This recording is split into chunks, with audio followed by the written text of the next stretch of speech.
prediction কৰিলো এইবাৰ মোৰ টাৰ্গেট আছে বাংলাদেশী মিয়া 5 লাখ বিঘা মাটিৰ পৰা এভিকশ্যন সত্ৰৰ মাটি দখল কৰিব আমি চাই থাকিম আজি বোলে ইয়াত আজি বোলে ক'ত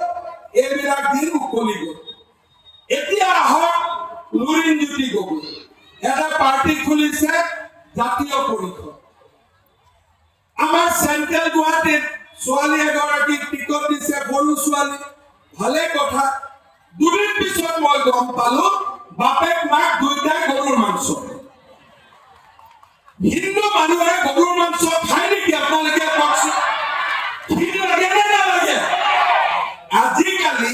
মুছলমান মানুহবিলাকেও মোৰ কথা শুনি গৰুৰ জেগাত মহ খাই আজিকালি গৰু কমাই দিছে আপোনালোকে খবৰ ল'ব এতিয়া হিন্দু মানুহৰ ছোৱালীয়ে কি খায় হিন্দু মানুহ ছোৱালীৰ বাপেক মাকে কি খায় গৰুৰ মাংস আৰু যদি মই হিন্দু কথা কওঁ তেতিয়া হিমন্ত বিশ্ব শৰ্মাই সৰু ছোৱালীৰ লগত লাগিছে আৰে মই সৰু ছোৱালীৰ লগত লাগে নাই মই বাপেক মাকৰ লগত লাগি আছো যে কিয় গৰুৰ মাংস খাব আমাৰ হিন্দু মানুহ এই লুৰিণজ্যোতি গগৈৰ পাৰ্টি লুৰিণজ্যোতিয়ে কি কয় যে গৰু খাব পাৰে আমাৰ শক্তি আৰে যদি হিন্দু মানুহে গৰু খাব পাৰে তেতিয়াহ'লে এইটো জাতীয় পৰিষদটো গৈ বাংলাদেশী মিয়াৰ আগত নগৰে কি হ'ব কি নাম দিছে পাৰ্টিটো কি নাম দিছে অসম জাতীয় পৰিষদ আৰু এই ছোৱালীগৰাকীৰ বাপেক মাকে গিৰিজানন্দ ইউনিভাৰ্চিটি আৰু এখন স্কুল খুলিছে শংকৰদেৱ বিদ্যালয় নাম লৈছে শংকৰদেৱ ব্যৱসায় কৰিছে শংকৰদেৱ খাইছে গৰুৰ মাংস এইটো আমি মানি ল'ব পাৰো নেকি হিন্দুসকলে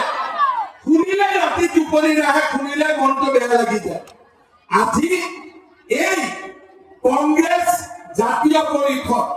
তেওঁলোকে যদি এবাৰ হুলতু শাসনৰ ওচৰলৈ আহে ধৰ্ম ভ্ৰষ্ট কৰিব জাতি ধ্বংস কৰিব সমাজ ধ্বংস কৰিব সেইকাৰণে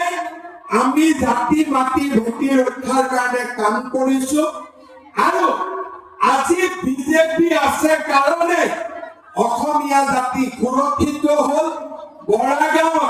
জাতীয় শ্বহীদৰ শ্বহীদ স্তম্ভ হ'ল বটদ্ৰৱা মহাপুৰুষ শংকৰদেৱৰ নামত আজি আবিৰ্ভাৱ শংকৰদেৱ আবিৰ্ভাৱ ক্ষেত্ৰ